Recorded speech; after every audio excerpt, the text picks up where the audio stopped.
V naročju dobrega velikana. Malček je sedel na trati ob reki in veselo zvonil z drobnima nožicama. Voda je poskakovala čez okrogle kamne, rože so dišale in sonce je toplo grelo. Tako prijetno je tu, je pomislil in začutil senco, ki mu je padla čez hrbet. Prenehal je zvoniti z nožicama in pogledal čez ramo. Njemu se je sklanjal zeleno poraščen obraz in prijazno mežikal. Na moji nogi sediš, je rekel velikan in v dokaz premaknil zeleno poraščen palec. To pa žgečka, se je zahihital malček in nato začudeno vprašal. Kdo pa si ti? Moje ime je Staro, ker sem tudi jaz zelo star. Sem velikan in od nekdaj me kličejo Ljubnik. Povzpni se na moje koleno, pa ti nekaj pokažem. Medtem ko je Ljubnik pripovedoval, se je malček kobacaje vzpenjal po Ljubnikovi nogi. Pred davnimi časi je bil tod okoli le divje zaraščen gozd. Pa mamuti in medvedi, mu je malček skočil v besedo. Tudi kakšen mamut se je sprehodil skozi gozd, medveda pa si lahko srečal na vsakem koraku.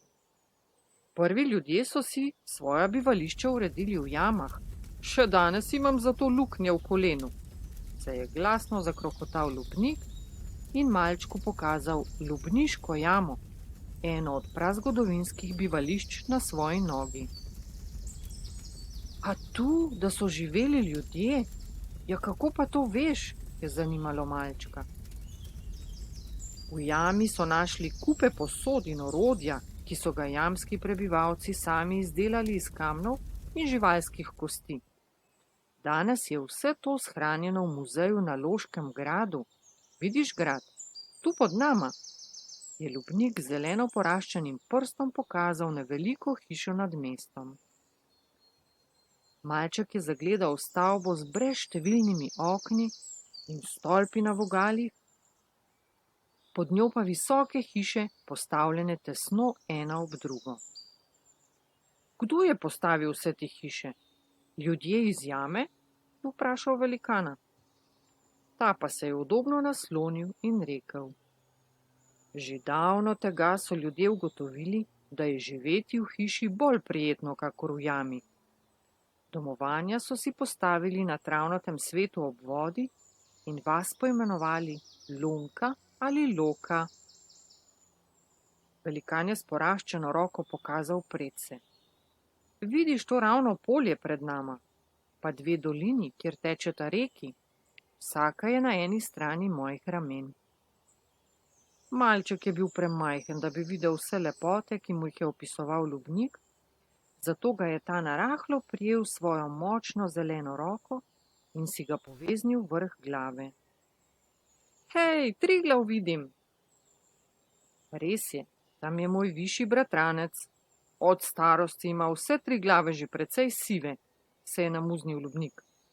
Moja glava pa še niti plešasta ni in iz nje je prekrasen razgled daleč naokoli.